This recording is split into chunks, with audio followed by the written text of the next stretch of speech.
Hello, hello, Professor Hart. This is Cynthia Booker.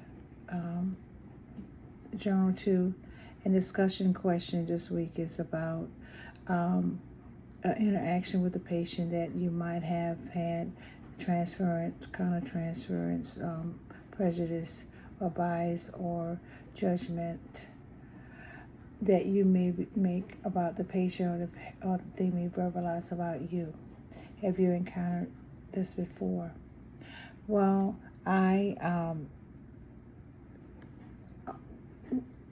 met this lady that was 40 years old who had reoccurred depression, and and so it brought up some complex emotional dynamics between the patient and myself. This was her third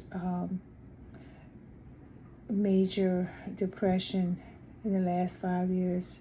She came into the hospital expressing suicidal ideations, and she was withdrawn, and she barely made eye contact. But she was fretful. When spoken to, she would either be silent or made a smart remark when you asked her a question, because she felt like the providers really didn't care about her. There was just another employee coming to talk to her because they were being paid, and they really didn't care about her. And it kind of hit me hard. I realized that she was projecting classic transferent.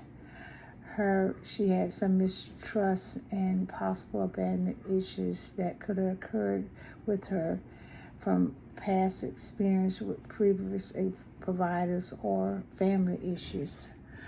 And it started to make me feel a certain way. I was kind of frustrated with and felt even helpless. I was thinking, why won't she receive the help that I'm trying to give her? So therefore, I was experiencing counter-transfer. I was acting out on emotions, and I thought about where is this originated from.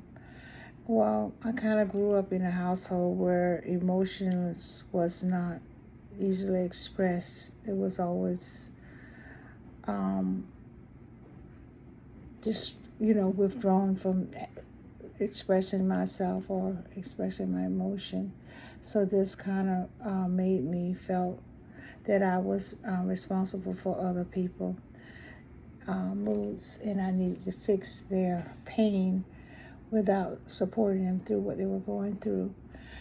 And that was kind of like a bias that creeped up or inside of me.